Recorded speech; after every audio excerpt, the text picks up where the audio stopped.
Mm.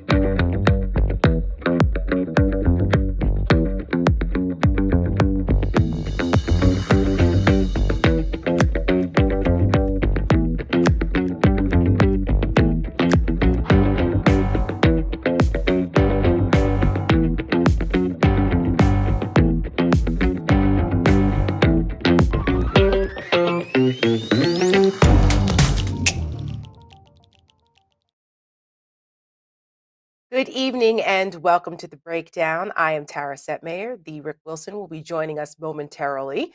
And we are 6 days away from the inauguration of Joe Biden. Finally, we're getting there. We're almost there. It cannot come fast enough, as we said before, but we're almost there. So let's talk about what we're going to tackle tonight. It's been a pretty intense beginning of 2021, to say the least. And we felt it's important to continue to inform our audience about not only what happened, how it happened, the context in which it happened, and bring some historical perspective to where we are in all of this. And so, tonight's guest, first up, we will have Eric Ward. He is the executive director of the Western States Center in Oregon, which tracks far right extremism. So that's a topic we need to talk about given what's been going on. And we're going to ask him, what can we do to help fight this extremism, and talk a little bit about what's emboldened these white nationalists since Donald Trump has been in office. And then our second guest for tonight, she's a historian. Her name is Brenda Wineapple, and she's the author of many amazing books, but most recently, The Impeachers, The Trial of Andrew Johnson and the Dream of Just a Nation. We're going to talk to her a little bit about what we can learn from the very first impeachment in U.S. history that made history, because we have an impeachment that made history this week as well. So we'll talk to her and find out what lessons we can learn from that. And as always, we want to hear your questions. Send us your tweets at hashtag AskTheBreakdown, and we'll try to answer them throughout the show. As well as our new school way of doing things, we will bring you on live through our Zoom room. There's the Zoom meeting ID, and you can get to us through there, and we may invite you on the show to ask us a question live. So, before we get to the impeachment talk, which is the news of this week, I just want to highlight the economic crisis that we're in, because it's still happening. COVID is still raging. The impact on the economy is absolutely devastating for so many. And the new unemployment numbers came out, and we had over 1 million files, almost 1 million unemployment claims, which is a lot. And a total of 1.5 million workers filed claims for state unemployment benefits during the first full week of this new year. That's a lot of people still out of work, folks. Joe Biden tonight unveiled his economic plan, which was encouraging for a lot of people to hear, and hopefully they'll be able to tackle that without too many impediments in the new Congress. So help is on the way. But these numbers are worse than expected. And it's important that economists who have explained why this is happening, they've said that it's probably going to get worse before it gets better. But like I said, Joe Biden to the rescue after January 20th, unveiled the plan. At least there's a plan. So we'll follow that and see how that plays out. Um, it's something that happened to me today that our production team flagged when I tweeted it out, was a real-time example of the devastation that we're continuing to see. I ran to the supermarket this morning because actually I wanted to get the newspapers so that I could keep them in memoriam about the impeachment. I like to get newspapers and keep the front pages of historical events. So I was there and I saw something that was really heartbreaking. Where I live, you don't see people begging for money or asking for handouts or anything like that. That doesn't happen in the neighborhood where I live. But that was happening today. There was a man who was playing violin, very well, by the way, very talented violinist. And it touched me in a way because I also played violin growing up as a child, and I love classical music, and I just love the arts. My mom was on Broadway. She was a professional dancer, singer, performer. So the arts are very important to me. And when I saw this man in the parking lot of our local supermarket playing his violin, I saw the sign and he was playing violin and it said he was an out of work musician due to COVID and he was trying to raise money for rent for his family. And I just burst into tears. I mean, I've been very emotional lately. I don't know what's going on, but I just burst into tears because I was so hurt by this man having to do this in order to keep a roof over his family's head. And I just thought, damn Donald Trump for putting our country in this position because this was avoidable. This level of suffering was avoidable. And yet here we are. And I was so thankful and grateful that he was voted out of office and that we can start anew starting on January 20th. But, it was just indicative of what our country is still going through, just a small microcosm, and it just bothered me. And I just hope and pray for the other people who are going through this that, the charity. And I had $40 in my pocket and I walked over and I gave it to the guy and just kind of gave him a head nod because obviously we were masked and social distancing. But I just hope there are other people who, if you have the means to do it, are generous to help your fellow man because there are a lot of families, a lot of people that need our help at this time. Government can't save everybody. So that's my story for today on that. What else is happening? Oh, yes. Next week, actually, in my notes here, we're going to be talking more about the economic impact of everything that's going on and the mess that Biden will inherit and just the staggering level of ineptitude that the Trump administration left behind in their wake. So instead of talking about that, we're going to move on now to impeachment. Yes. Donald Trump yesterday was impeached for the second time, which has never happened in history. And it could have happened to a better person. It was quite an accomplishment, I guess, quite a legacy he's going to leave behind. So not only is his name stained throughout history, and as Jake Tapper said, it's got a blood stain on it now, he now has the honor of being the only president in our history to be impeached twice. 10 House Republicans, only 10 out of the over 200, had the courage to actually stand up and take the side of democracy and stand up for America and rebuke Donald Trump and his authoritarian ways. Only 10. And that's pretty shameful. That is a shamefully small number. But, it's clear that Trump still has a stranglehold on the GOP in ways that are just unimaginable given what we've seen so far. But we are watching. Abe is watching.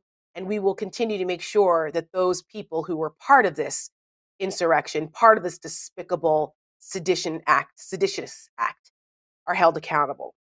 But even the fact that 10 that was historic too. That was the most bipartisan impeachment ever in the history of the country. Even though it was a shamefully small number, it was still historic in that no number, that many of another party have ever voted for impeachment. So I guess that's encouraging if there's a silver lining with that. Maybe perhaps there's an opening for some, maybe a faction of the Republican Party to push back against Trumpism. But we'll see, because that is certainly going to be a civil war within the party to see which direction they choose to go down once Donald Trump is out of power and as emasculated as he is. And he'll probably go broke and go to jail. So we'll see. Is that the person they still want to side with? Is that who they still want the titular head of the party to be? I don't know. But that's on them, because I'm not part of it anymore. It's not my problem. But we will hold them accountable. What else is happening? Okay. Oh, so besides the 10 Republicans who did the right thing, there were a whole lot of them that didn't do the right thing. And they were on the floor of the House. And in the immortal words of the great Rick Wilson, who will be with us at the other side of this, they were a bunch of whiny bitches on the floor during impeachment. And this is what they had to say to cover their asses.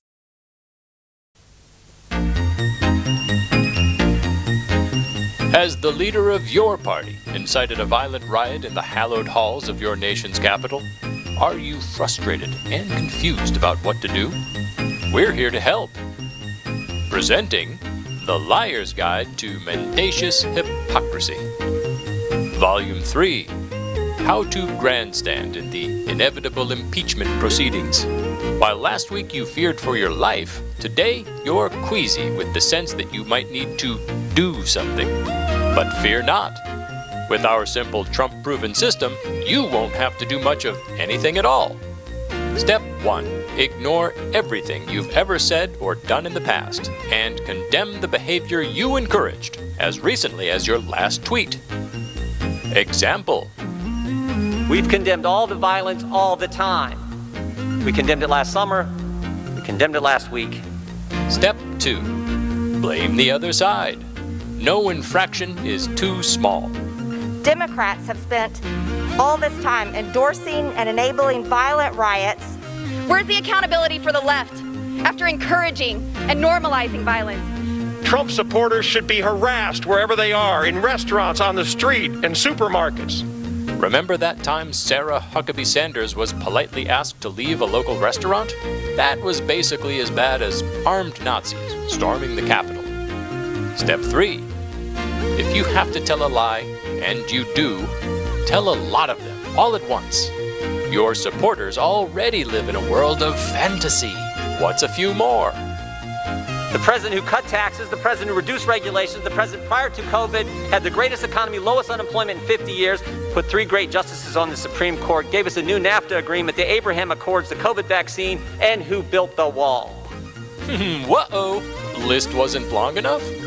Stall for time with a history of aviation. Think about this. In 1903, Kitty Hawk, North Carolina, 2 guys fly this thing they called a plane 100 feet.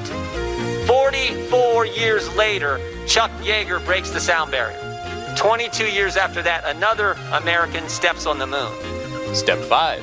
If all else fails, just yell real loud. Loud enough for the president to hear you and pardon before the FBI arrives for a friendly chat.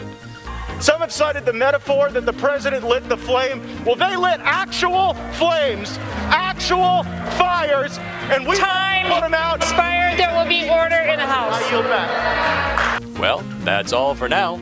Join us next time when we'll bring you tips for dealing with the House Ethics Inquiry.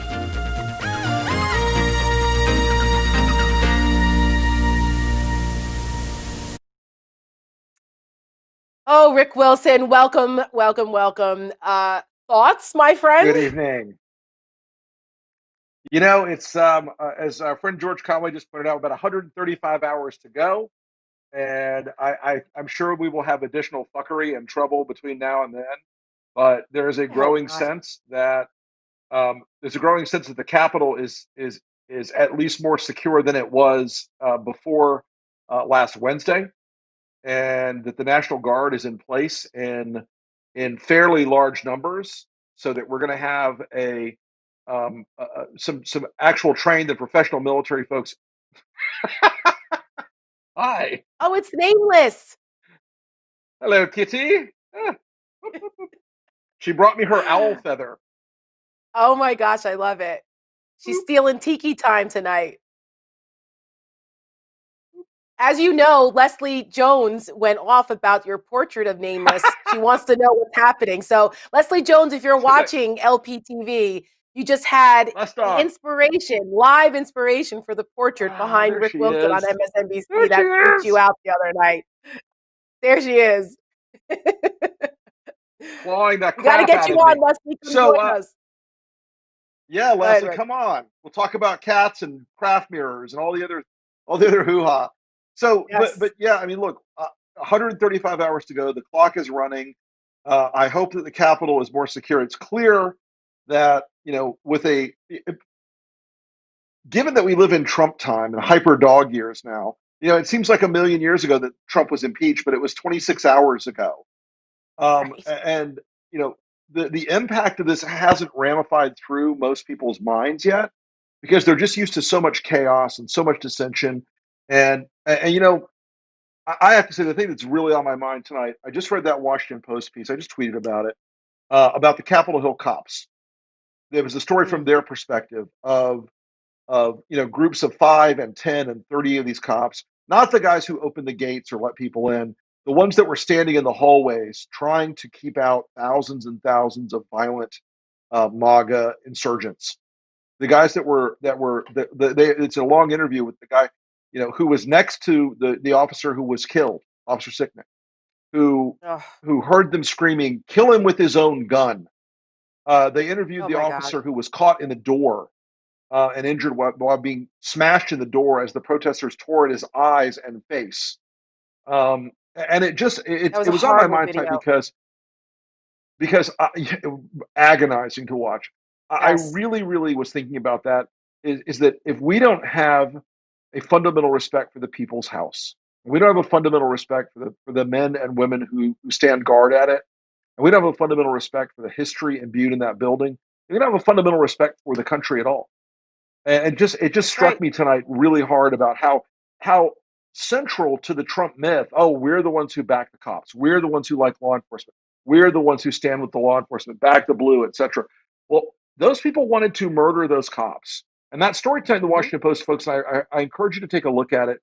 It really brings home just how serious and dangerous their position was. They were handfuls of people in hallways standing like the Spartans at the pass, blocking these gigantic hordes of violent looters and attackers. It is really the story. It just really moved me right before we came on the air. But Antifa, Oh yeah, right, Rick? Antifa. Sure, that's exactly the real risk is Antifa, the imaginary boogeyman of Antifa. Please, these people. It's outrageous. And I listening to those Republicans on the floor during the impeachment yesterday continue to try this whataboutism bullshit to avoid the Correct. truth of what actually happened that day was absolutely infuriating. I was yelling at the TV the whole time, every single time one of those guys came up there, or women, because there's some loons with that too now, some of these new freshmen. Right. I was just like, you guys are so full of it. You're not pro law enforcement. You're not Blue Lives Matter. You're a bunch of hypocrites that are using false moral equivalents to give cover to a psychotic lunatic in the White House who sat back and was Right. delighted at watching your fellow colleagues under fire, figuratively, in harm's way, and chanting "Hang Mike Pence," killing cops. It's extraordinary that they go up there with their feigned outrage and self-righteousness, their sanctimony. I don't want to hear it. They can shove their sanctimony up their asses, as far as I'm concerned. And some of them should be One of the expelled, quotes in that, as we find out for sure. more and more about Absolutely. their potential involvement and collaboration with some of these organizers of that mess, of that insurrection. Those members should be expelled. There are several stories today in the New York Times, Washington Post, etc., about the suspicion that, and Mickey Sherrill pointed this out, that there were members of Congress bringing people through essentially on reconnaissance missions the day before at a time the Capitol was technically closed in preparation Right. for the inauguration. And if that turns out to be the case, those members have to be immediately expelled from the body. If that turns out to be the case, those members have to be removed and held responsible for conspiring with a group of people who sought to commit sedition and insurrection against this country. They are unqualified to hold the office. They have violated their oath of office. They are un-American. They are profoundly treasonous to the democracy we live in, and it would be an outrage for them to be allowed to stay in the body. Absolutely. And as we saw the impeachment go down yesterday, and we saw the historical significance of it all, we heard that, there will be a trial at some point, just not as soon as we'd like, and that Mitch McConnell's still pussyfooting around exactly what he would do, but that he's pissed and that he hates Donald Trump and that he never will speak to him ever again. But the prospect of Donald Trump being convicted after he leaves office is still something that constitutional scholars are debating, whether they can or cannot do that, what the impact of it is. But the only reason why Mitch McConnell would go through with it is that then, if he's convicted, they can vote to make sure he never runs for office again, which would purge them of him with that threat of him hanging over their heads about running for president in 2024. But I'll believe it when I see it.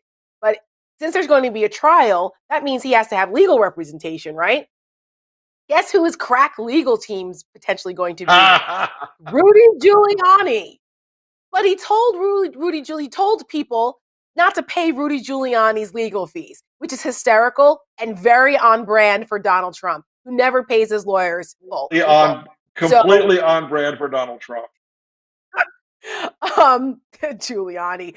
And now Giuliani, if he still hangs around and does it pro bono, he's going to have to contend with Steve Bannon. I heard your favorite buddy, Steve Bannon, is potentially back in Trump orbit. They kissed and made up, Sure and is. Steve Bannon is now advising Trump again. God help us with that. He's another one who's given aid and comfort to the alt-right, and they're burning the whole thing down. And he must be thrilled to see what's been going on. But I cannot believe Steve Bannon is back. That's This is how Steve the bottom of Bannon's. the barrel. Yeah, right. This is Go Steve ahead. Bannon's. This is Steve Bannon's. Triumphant return. The whiskey necromancer has emerged from the crypt once again to try to steer Donald Trump back toward the green pastures of neo-fascism.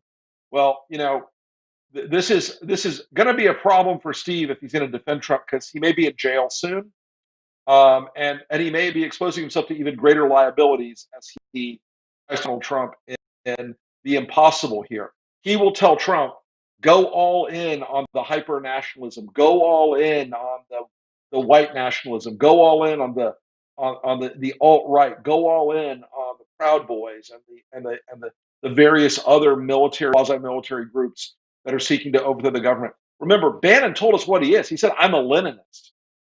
He's a That's right. profoundly revolutionary guy. Luckily, in history, most revolutions and most revolutions and coups by guys like Bannon end up with guys like Bannon not breathing anymore. But that's another story for another day. Indeed, it is. One other story for today, talking about horrible people, would be Jared and Ivanka.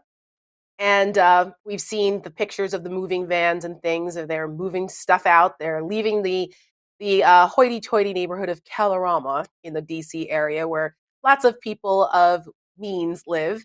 From Jeff Bezos and others, even the Obamas live over there. It's a beautiful part of DC, actually. But the story that came out today was about the fact that they would not allow their Secret Service detail in their house to use their bathroom facilities if they needed to. They have a over 5,000 square foot house there with 6.5 bathrooms. And they said, no, we don't want you anywhere near us. They got a porta potty in the meantime when the detail first started. And imagine how the neighbors felt about that, having a porta potty on the sidewalk in this, very wealthy neighborhood for the Secret Service. It was not okay. So obviously they said that's not a long-term solution. So they started to use the bathroom facilities at the Obama's house because they were in the neighborhood.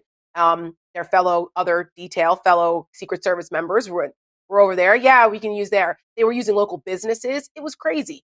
So for months, the Secret Service had to search for somewhere to set up a command post or something so that Secret Service agents could have a place to congregate and go to the bathroom. So they ended up finding a basement apartment in a neighbor's house, and they were charged $3,000 a month for it, which totaled to about over $100,000 throughout the duration of the detail as a result of that. This is consistent with what the Trumps have done in the past. Let's not forget that Donald Trump was charging the Secret Service exorbitant amounts to rent space in Trump Tower for them to protect him. That was money that he was going to pocket. Secret Service finally said, to hell with that. We're not paying that kind of money. We'll set up a trailer outside on the sidewalk. It might impact our response time, but the GSA decided that we are not paying millions of dollars to you to rent space in your Trump Tower to protect you. They also charged the Secret Service at Mar-a-Lago like $600 a night to stay there. That's going to Trump's pocket. They charged them money anytime they would bring them food. They charged the Secret Service to rent the golf carts at all of Donald Trump's properties. Again, money that was going to Donald Trump. Now, it's not abnormal for the Secret Service to rent space at their protectees' properties, right? They have to. That's a part of what they do, from my understanding. Like at the Clintons, they have a garage where they set up a command post. They pay money for that. With the Bidens, they set up a trailer on their property as their permanent command post. So they would pay a small fee, market rate for that. In the Cheney's house, they had like a basement in their the McLean home and they would use that and charge them rent. That's not a big deal because it has to be market rate. But no, there's no instance that I'm aware of where they're like, no, you can't come in our house ever and go use a porta potty. These are just horrible people and they cannot get out of DC fast enough. Unluckily, they're moving to Florida. On the one hand, Yeah. that they're moving to my state, and I hate that. Your whole On thing. the other hand, They're your problem now. on the other hand, it is an admission that Florida is the universal magnet for all things crazy. So they're going to be down here, and there is a small upside. Jared looks like he can't run very fast, and he's pretty skinny. So I think an alligator may view him as prey. It could happen pretty easily and pretty quickly. Oh my gosh. They just the funny thing is that they're pariahs now. They're, as we said, you're never getting an invite to the Met Gala again, Jared and Ivanka. So Ova. too bad Ova. for you. Yes. All right, before we bring in our next guest, let's take a quick tweet. Ask the breakdown, would Trump's kids still get Secret Service details after he leaves? And can Biden limit the daily briefings former presidents can get? I'll answer the first part since we were just talking about the Secret Service. The kids' immediate family, they can if there's threats, but usually they do not. It's the husband and the wife that get that Secret Service detail, and they do get it for life. As far as the limits on presidential daily briefings, that is completely up to Joe Biden. It is a courtesy that a former president gets that. And if I were Joe Biden, Donald Trump should never see another government document again unless it's a subpoena. Boom. Exactly on point. It is a courtesy. It is a professional courtesy between presidents. And even after they're retired, not every president is read into every single detail. Not every president is read into every single program. So I think what they should do, if Donald Trump really stomps his feet and insists on having briefings, is to just like throw some coloring books his way, like about the UN or about any sort of global issue, because that's about the level he needs to see. And I think that, look, the Trump clan is large and spread far apart. But as we've been told over and over and over and over and over again, they're billionaires. They're very, very, very, very wealthy. Pay for your own fucking security. That's right. And they're going to have to. That's my position on it. Yeah. That's right. The kids don't get it. And, unless they're minors. So, like, for example, the Obamas, their daughter, she had Secret Service protection when she went to college initially. And then it reduced to just a very small detail because they had unique threats and they can request it. But Jared, Ivanka, and Don Jr. and his, paramour, they're not getting Secret Service protection. Pay for it your damn selves, unless you go broke and then can't afford it. Oh well. All right. On that note, let's bring in tonight's first guest. Eric Ward is a nationally recognized expert on the relationship between authoritarian movements, hate violence, and preserving democracy. He is the executive director of the Western States Center and a senior fellow with the Southern Poverty Law Center and Race Forward. Welcome, Eric. Such a pleasure to be here. It's been quite an opening. It's been quite a 24 hours. It's been quite a 4 years, hasn't it? That is the understatement of the show. That's putting it mildly, my friend. Yes. So Donald Trump is out on the 20th, but he has certainly set in motion some pretty dangerous, ugly stuff. And recently you said that you recently cautioned about this level of extremism. And you've been very vocal about this is what you do.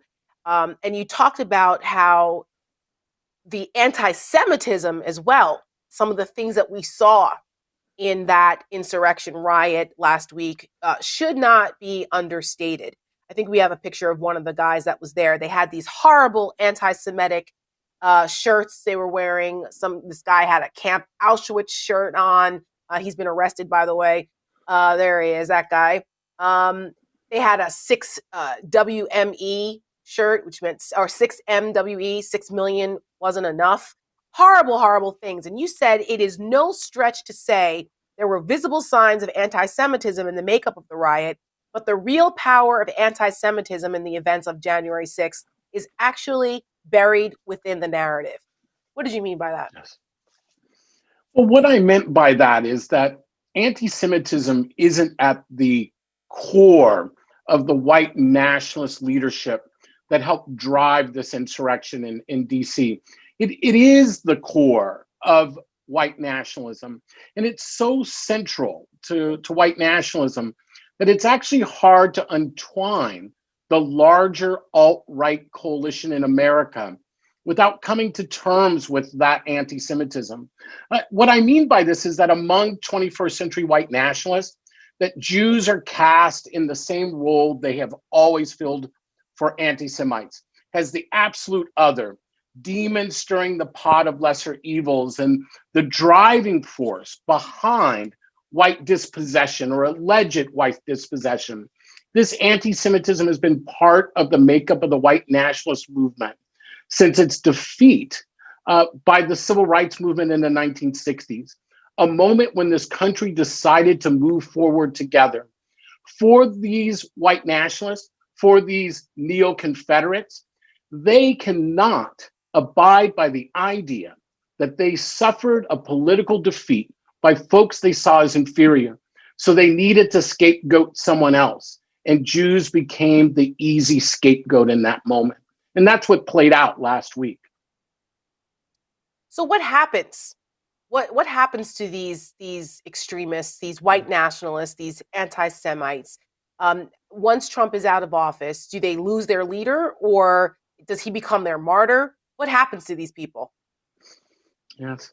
Well, what we've seen in previous configurations of this moment, if we think back to the election of Jimmy Carter, of former Democrats, the election of Jimmy Carter ushered in a new wave of neo-Nazism in America. The election of Bill Clinton ushered in a new wave of militia organizing. The election of Barack Obama ushered in a new wave of Tea Party and anti-immigrant paramilitary organizing across the United States.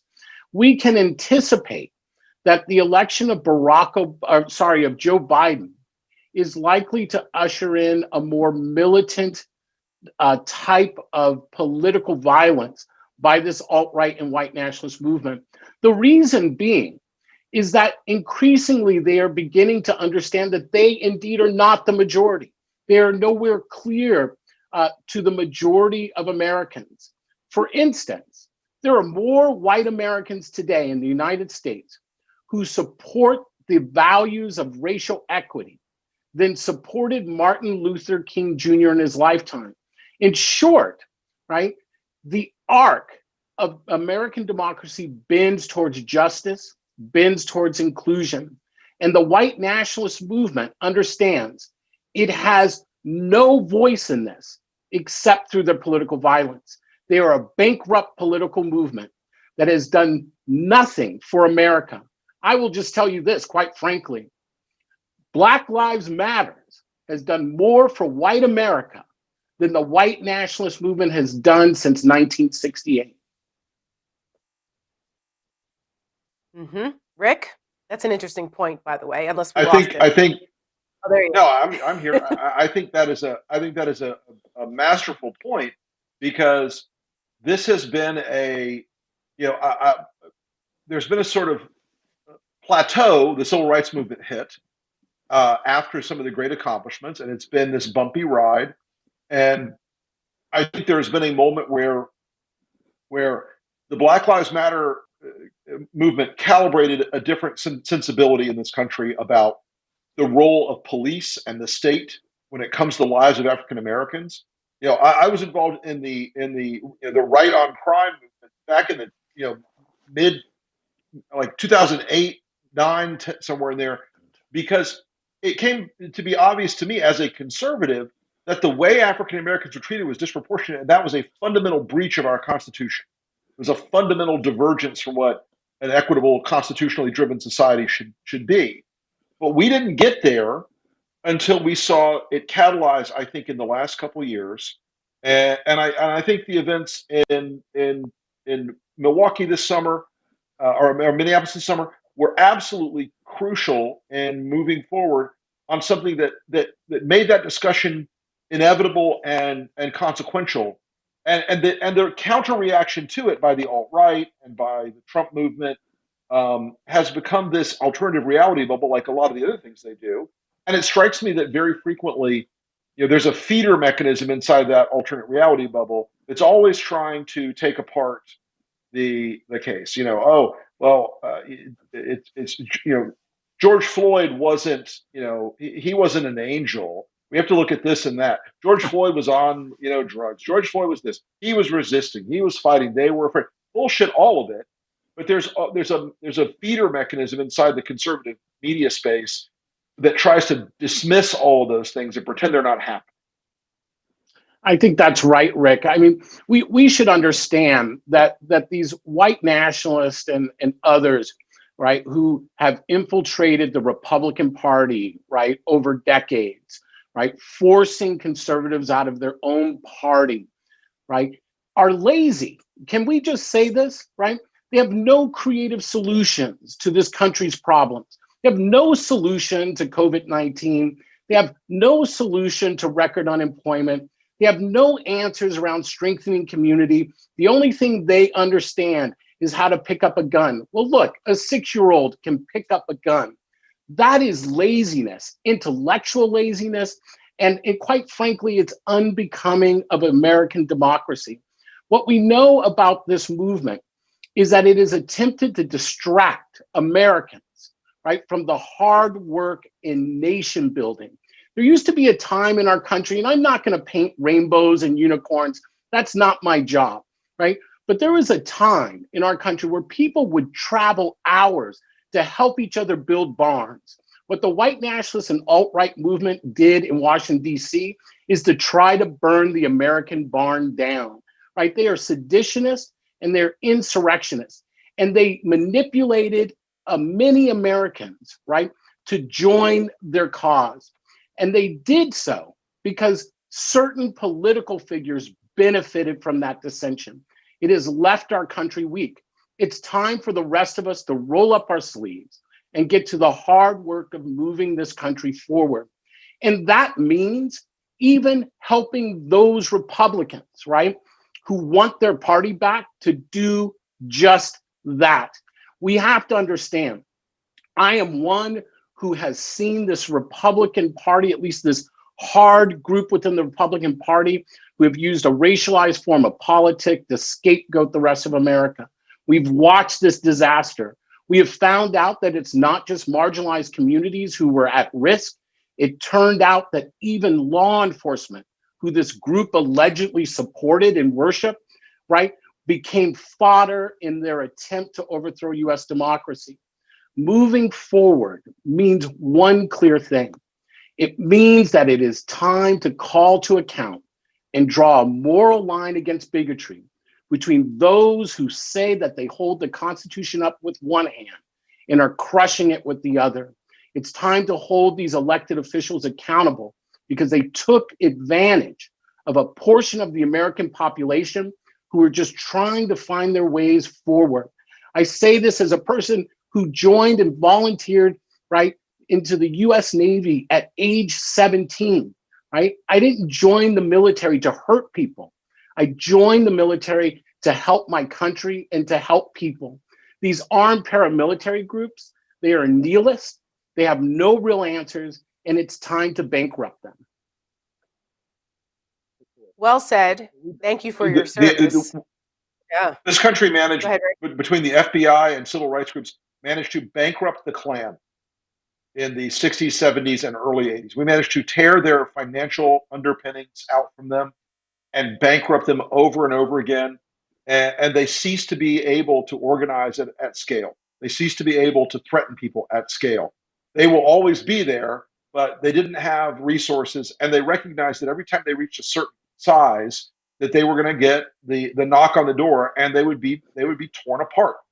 And our country needs to do that. They need to treat the Steve Bannon-led part and the Roger Stone-led part and the Ali Alexander-led part of this subversive, insurgent, terrorist organization, just like they treat the Klan. They need to dismantle it. They need to use RICO against them. They need to use every tool in the box, and they need to take these people and put them in jail and put them in the poorhouse. It's a simple solution. It's not easy to do, but it's one of those things that's hard, but it's simple.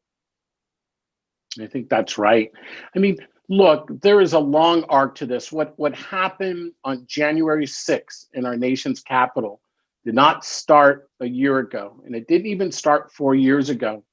Part of the reason that this movement has grown is that no one has stood up, right, as a nation and said, you know what, enough is enough. We can point back to 2016, right, to the Malheur standoff, right, where these individuals took federal land, right, and raised arms against law enforcement and threatened the local community. We can go as far back as Ruby Ridge in North Idaho. What we know is that these groups are willing to use violence in order to overthrow American democracy. They're not interested in fairness. They're not interested in the rule of law. They're only willing to manipulate those things in order to tear this country apart. This isn't about conservatives or liberals. It isn't about Republicans and Democrats, right? This is about the idea of inclusion versus their idea of nihilistic exclusion. And they have used violence. And let's be clear, Officer Picnic is not the first law enforcement officer to be killed or wounded by this white nationalist movement. And it's time for law enforcement to understand that the trails of injuries by this white nationalist movement and its alt-right coalition has been quite significant. Law enforcement officers, rank and file, need to understand they can hold whatever ideology that they choose. What they cannot do is allow that ideology to overrule the rule of law. What they can't do, right, is to understand and undermine their value and their mission to protect and serve. We saw a number of disturbing examples over the last week as information is starting to rise. Ayanna Pressley, a congresswoman who mysteriously had her panic button removed, right, before this breach in the Capitol. The idea that perhaps some law enforcement used their credentials to access the Capitol building and to move past other law enforcement officers. We saw congressmen who led tours, right, to individuals when the Capitol building should have been closed. It is clear that this mob did not accomplish this themselves, that they had either implicit or complicit support for those who are supposed to be public servants, those who are supposed to be elected officials. They either need to come forward and tell what they know, or they should prepare to meet our Department of Justice. 100%. We've been calling for that from the very beginning. That any law enforcement officer that would engage in that type of behavior, that would enable a violent insurrection under the color of law, should lose their badge and be fired, if not criminally prosecuted. That damn day. That's right. I have one last question for you, Eric. Yes. You know, this idea of homegrown extremism and radicalization, and how do people end up going down this road? I saw that you had highlighted something from a woman who said that she was class president, she was captain of a volleyball team, she was popular, and then she ended up going down this road, dark road of radicalization.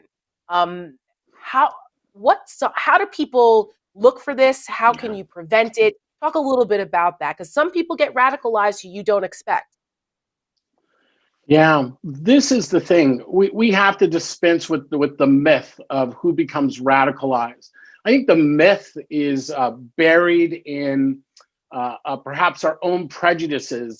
This idea of poor white men who are uneducated, right, driving around in rural America.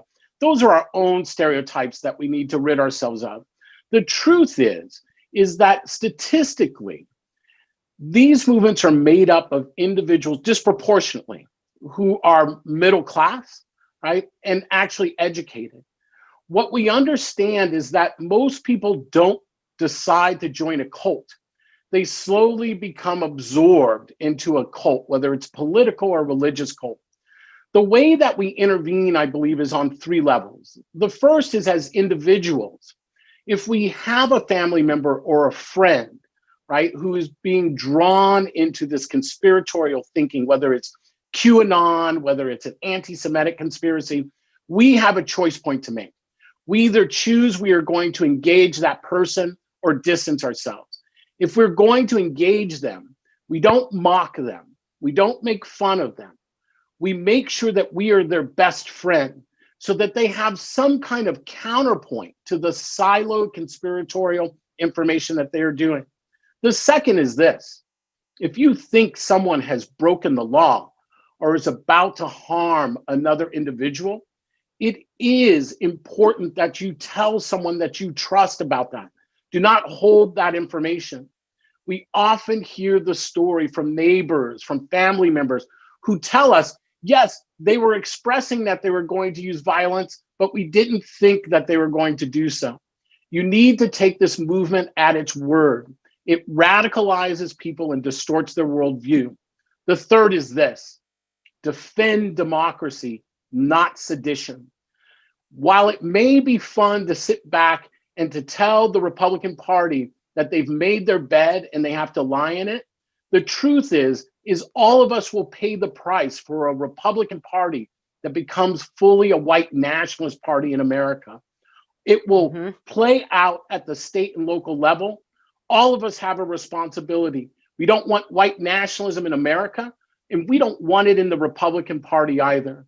We need to move forward to our inclusive democracy that is founded upon a republic, and we need not be apologetic about that. Well, amen to that, Eric Ward. I think people need to take heed, pay attention, listen to that, and know that this problem is not going away. And this is something that we need to come to terms with as a country and tackle it. Eric Ward, thank you so much for joining us. Thank you. Thanks for all you do. Likewise. Man, Rick, this week, our guests over the last 2 weeks, it's been heavy. Killing it. Yeah, I mean, just that, what we're facing, the ugly belly of what's going on, the ugly underbelly of what's going on in our country is tough, but necessary. Because if we're not informed about what's going on, we can't tackle it. You don't know the nature of your enemy, you can't defeat it, which is why we have been focusing on these issues for the last couple of weeks for our viewers, so we can defeat it. Because if we don't know, we can't, right? Knowing's half the battle. G.I. Joe. All right. Speaking of knowing and educating, let's bring in our second guest for tonight, our last guest, to get a little history lesson on impeachment. We're going to make impeachment fun to talk about tonight. Yes, we're glowing in the idea that Donald Trump has been impeached again and has made history and will effectively be the worst president in the history of the United States. But let me properly introduce our guest, Brenda Wineapple. She's a historian and a professor and the author of many books, but the most recent of which is very relevant to the topic tonight, The Impeachers, The Trial of Andrew Johnson and the Dream of a Just Nation. She started writing it during the Obama presidency, when impeachment wasn't really on anyone's mind. But today, her account of how Congress, what they had to do to stop what they had to do to stop going anywhere, right? So when his presidency was over, what did we expect to happen? So Brenda, we have this, you've literally written this book, and we had our impeachment this week. How are we doing? How are we doing in the context of historic impeachments? Where are we at? So far, so good. Because I think, as you said earlier, that this impeachment that happened. Was it just yesterday? I'm losing all track of time. That this impeachment is a bipartisan effort. And even though I wish, and I'm sure you wish, and your listeners wish, more Republicans had signed on instead of the 10 who did, it was a bipartisan vote. And I think that's really important. Of course, there are no precedents for a second impeachment, but by the same token, there were really no precedents for Donald J. Trump. So they seem to go hand in hand in that particular way. The next question is what's going to happen, obviously. Is there going, well, I would even say, is there going to be a trial? When would the trial take place? What are the stakes of the trial? Especially since we were through a trial of Donald Trump just a year ago. And as we know, he was acquitted. And as I'm sure we've thought of more than once in the past week or past year, had he not been acquitted by the Senate, none of the things that happened in the last year would have happened. They wouldn't have been able to happen. So that's where we stand right now. As you may know, Andrew Johnson, the first president ever to be impeached, was impeached for a whole host of reasons. The reason comes down to us as a kind of finicky, small issue that his opposition used to get rid of him. And I started to hear arguments yesterday, and I heard them a year ago, but yesterday they were even more pernicious, that this impeachment is exactly what the Democrats have been trying to do for poor Donald Trump, who's been a victim of these, terrible, power-hungry groups of people ever since he decided to run for office. And it's not, to me, a persuasive argument, but that's the kind of argument that you actually got with Andrew Johnson, and for many years stuck. And in the view of probably until the civil rights movement was poor Andrew Johnson, there were these nasty, they were called radical Republicans out to get him. And that really wasn't the case. One more point on the relationship between the two is that the underlying issue, and I think the reason we forgot about that impeachment, the first ever, was the underlying issue was white supremacy. And I think the underlying issue, and as your previous guest was suggesting, an underlying issue that has permeated Donald Trump's presidency, and obviously before, is white nationalism, white supremacy. So those are really scary and interesting parallels, because you don't want to think that history repeats itself. Andrew Johnson was, as you know, acquitted. He was, however, disgraced. I'll stop there because you may have, another comment or question, because, once I start, I get very excited. Speaking like a true professor on this subject matter, because it's fascinating. A lot of people may not know the context behind around Andrew Johnson's impeachment in 1868, way back when. And you're right. A lot of the things in the environment were very similar, and not in a good way. And he was not. We've never in history had a president actually convicted and removed. But Johnson came the closest, right? It was one vote. One vote. It was only one vote. And there are very serious allegations that I would love to prove, but I really can't. But there are serious allegations and lots of smoking guns that one vote was actually bribed, and that certainly we know that the person who delivered that vote got all kinds of perks and favors afterwards. So we're kind of used to that in a way. What's fascinating and a little depressing, we shouldn't be too depressed, or certainly not too surprised, but what's fascinating is that person who delivered that vote that kept Johnson in office, that particular person was given a chapter in JFK's Profiles in Courage. as a profile in courage. So, Mm. what does that tell you? It's very, very interesting, because Profiles in Courage was in the 1950s. And Right.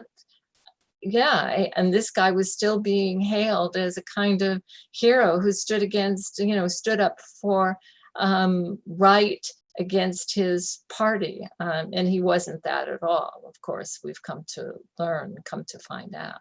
Just the opposite was true.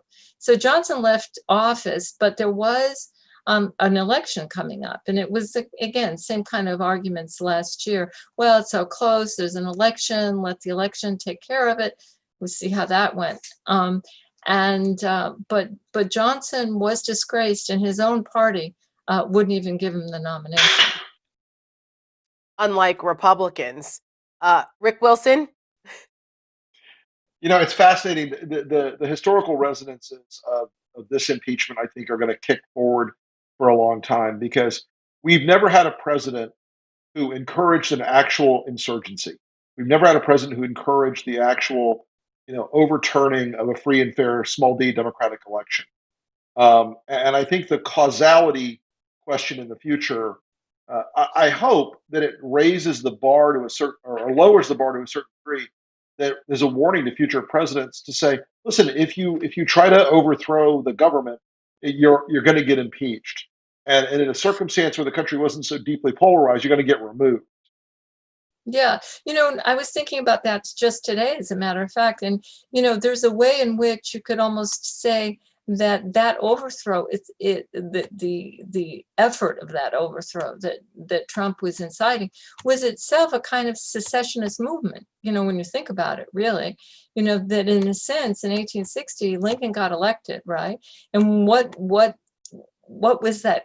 That really was the cause for 11 states in what became the so-called Confederacy to succeed, because they didn't want Lincoln to take office. Well, it's the parallel is chilling in that particular sense, because Biden won.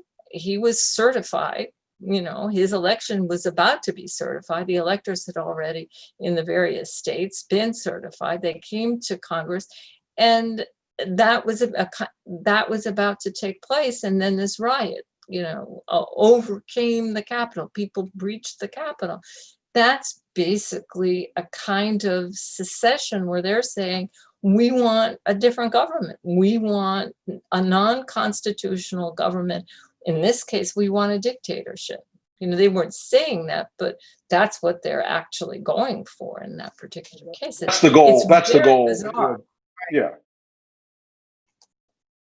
For an authoritarian succession to Trump is abundantly clear in their case.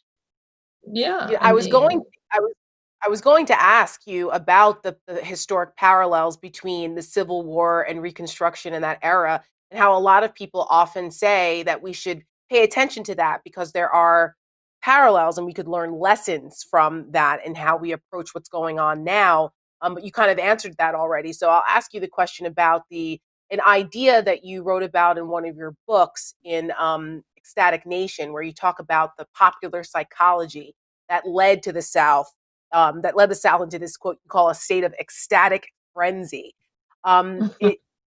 You see that type of ecstatic frenzy being whipped up in today in this current situation. Is there a resonance there? Absolutely. When you think of mob psychology and what the components for a mob are, that in some sense that these are people who've come together who feel aggrieved, whether their grievances have any basis in fact or not. That's what they seem to be feeling, and they feel, and they're told that the only way to overcome whatever it is that they feel is standing in their way is by acts of violence. And perhaps one or two or three people by themselves wouldn't take on that action. But when you have a group like that, and you had groups like that during the period, the run up to the Civil War, where you have, abolitionists were mobbed and in many cases killed, or their printing presses, the so-called fake news, thrown into the river because they were printing things that people didn't want to hear.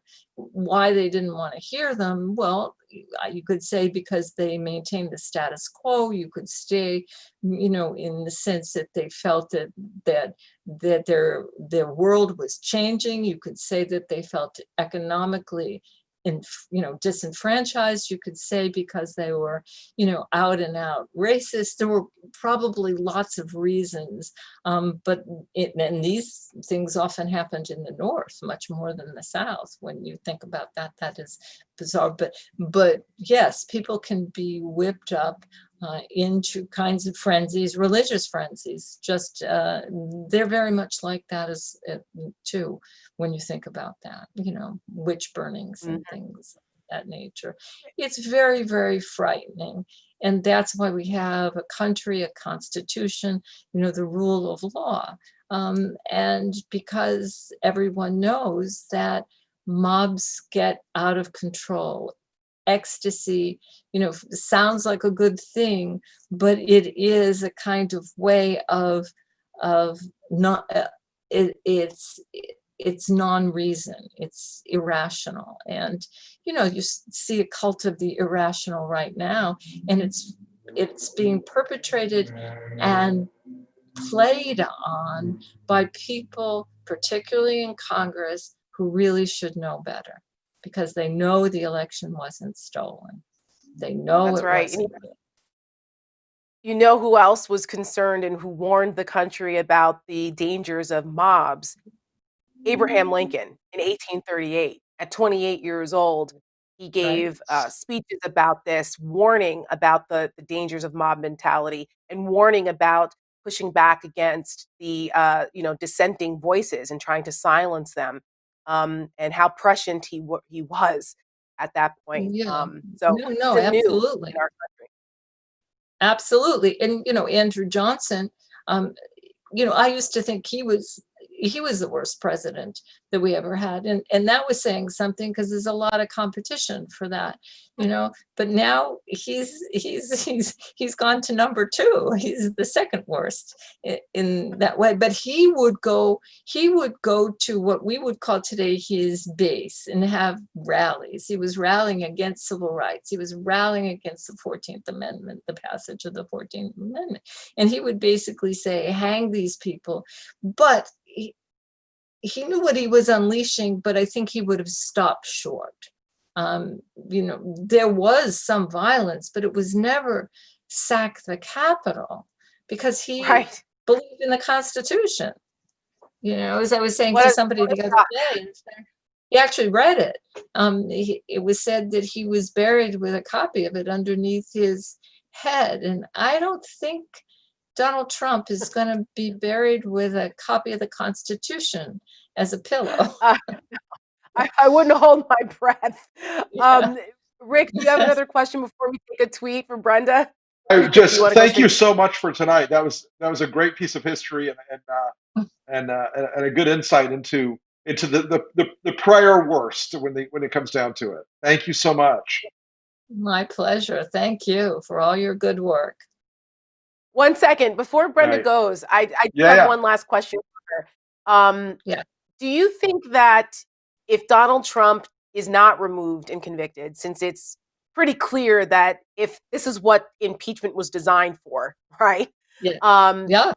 Do you think that any, lessons will be learned from that? That'll just embolden others now to start impeaching and using it really politically all the time? That, oh, well, we're going to get back at you now because you impeached our guy. And, if there's no price paid, is impeachment going to become commonplace? No, to me, that's an argument that's always used against doing the right thing. If we do that, everybody will do it, and so forth and so on.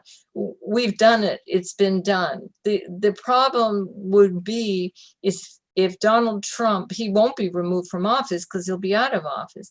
But if he's not prevented from holding office again, then the lesson of history is watch out, because Andrew Johnson, who was acquitted, came back like a bad penny, and he went back to the Senate. He didn't last long. He died. But he did go back. He was sent back to the Senate. So one has to be very careful. But I don't think anyone is using this injudiciously. All you had to do, I wasn't in Washington, all you had to do is turn on the television from last Wednesday on, or see any kind of social media, and it was chilling. So I think hopefully that's what's not repeated. And I believe it was Representative Justin Amash who said that if, talking about last year's impeachment, that if this level of abuse of power isn't what we're supposed to use impeachment for, my fear is that we never use it. It's not the fear of using it too much. It's not using it when it's appropriate. I would say that is an argument that can be used now as well. So exactly. Thank you. It's a country of laws. It was devised precisely for times like this, to remove a maniac or a king from office. Absolutely. So some of those Republicans should take your class, Brenda, and listen to you, and maybe they could learn a lesson and get some integrity, since they lack it sorely. Brenda Wineapple, Professor, thank you so much for joining us. Thank you. My pleasure. All right, that's our Lincoln Project history lesson of the week. I hope folks feel more informed after listening to it. All right, before we end the show tonight, we're going to take a live caller because we're going a little long, and it's been a long week for everyone, but we want to at least get one live caller in with us tonight. So who have we got?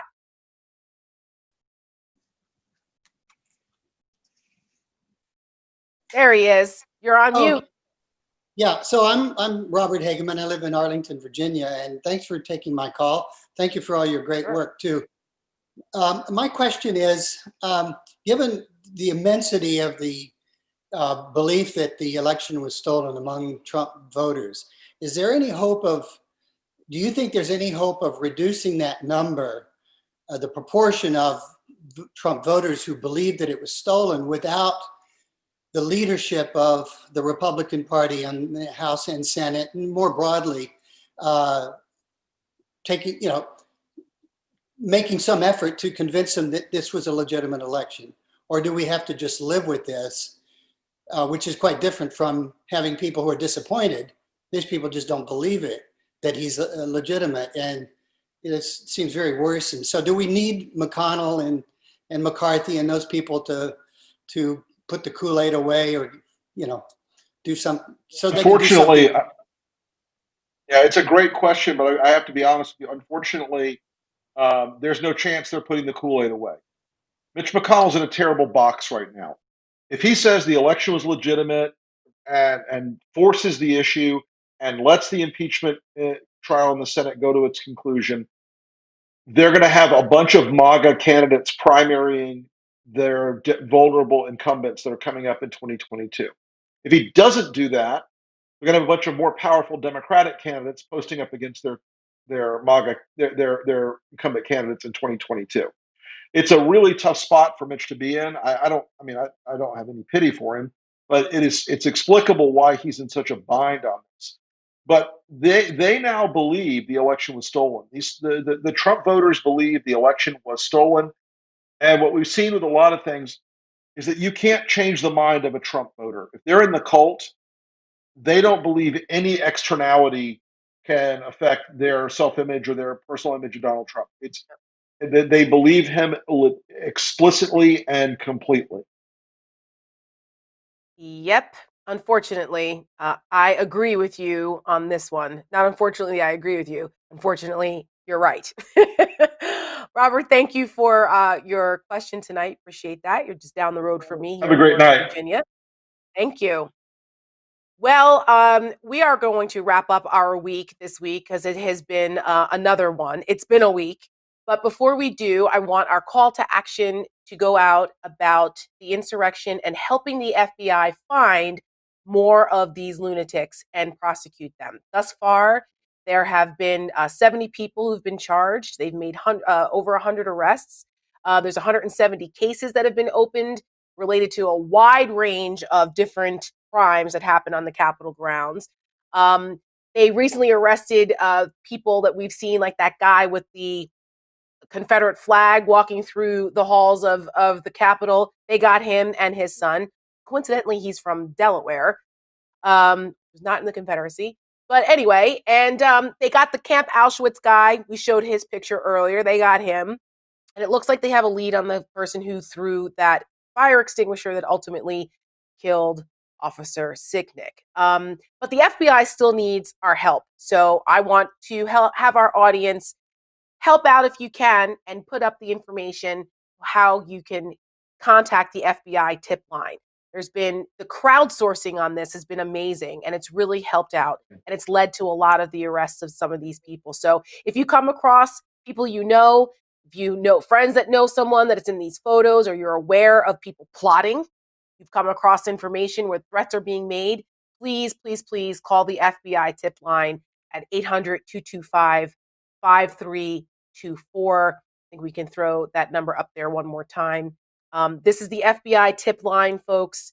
Please, please use it and help them bring these folks to justice. There it is.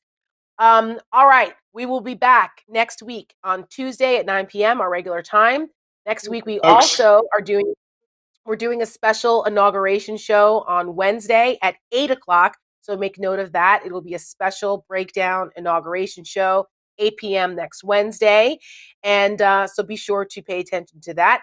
Also, be sure to tune in to my podcast. My new Honestly Speaking with Tara podcast is now out. If you liked our guest last week, Dr. Errol Southers, talking about homegrown extremism and the security failures and what we saw, you'll love the podcast because he's my guest this week, and we talk in a lot of detail about what the hell is going on and what keeps him up at night. So check that out. And we leave you with our newest Lincoln Project ad spotlighting a tragic and lesser known casualty of Trump's authoritarianism. See you next week, folks. Violent insurrections, crushing peaceful dissent. Donald Trump learned the way from his dictator pals. He wanted to be like them, a strong man. In 2019, Sisi, the man Trump called his favorite dictator, came to the White House to show Trump how it's done. An American citizen, Mustafa Kazem, was unjustly arrested in Egypt for having an American passport at a protest. Sisi wanted him dead, but Kazem had begged Trump for help. Sisi told Trump he needed to show strength, so Trump didn't fight for Kazem. 1 year ago today, Sisi executed our fellow American, and Trump let him do it. He wanted to be a strong man. He will leave a weakling with blood on his hands. Don't ever forget it.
A triumphant leader has emerged to take the MAGA movement into the future.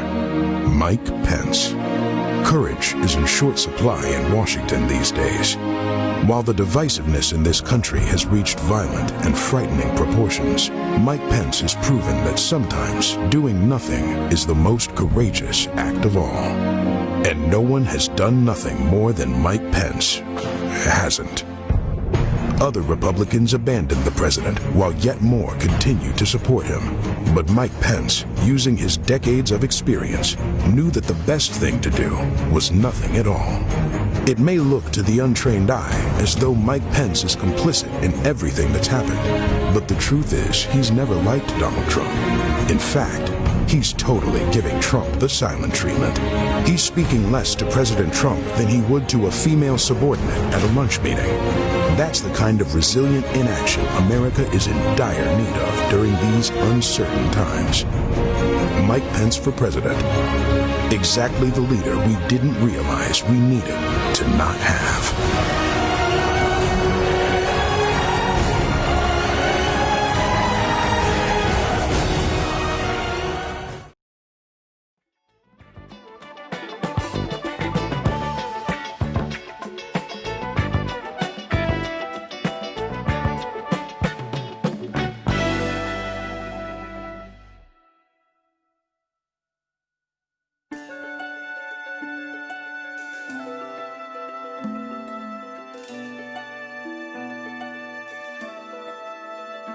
You need to invalidate the results of an election?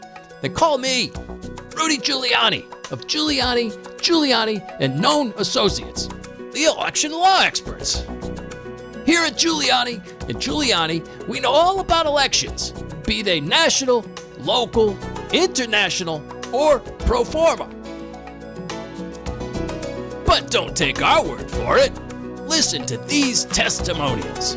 Rudy Giuliani argued the case today. He was absolutely brilliant. This was one of the strangest court appearances I've ever had. Dangerously malignant and cartoonishly incompetent. At Giuliani, we know the number one problem with elections is voters.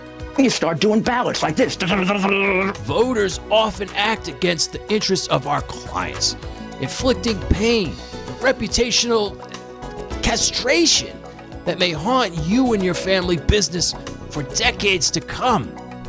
Don't let it happen to you. Just listen to a few of our satisfied clients. Well, you have to ask that to Rudy, but Rudy, I don't even know. You know, Rudy has other clients other than me. Hey, Giuliani! You're a piece of At Giuliani, we think beyond the letter of the law. We have no regard for our reputation when yours is on the line. We'll pull out all the stops to nullify the most votes possible as fast as possible. No vote margin is too large. Don't let our confiscatory rates dissuade you. We get the results you pay for.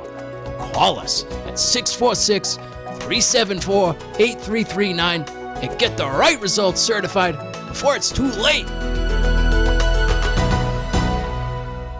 Giuliani,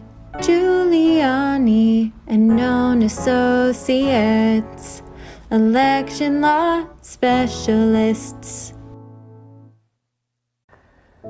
Hey guys, hope you're doing well. Just watching my algorithms get crushed. I guess I did something to piss off the Instagram gods, so hopefully you're seeing this stuff anyway. We'll do what we can. Talk to you soon.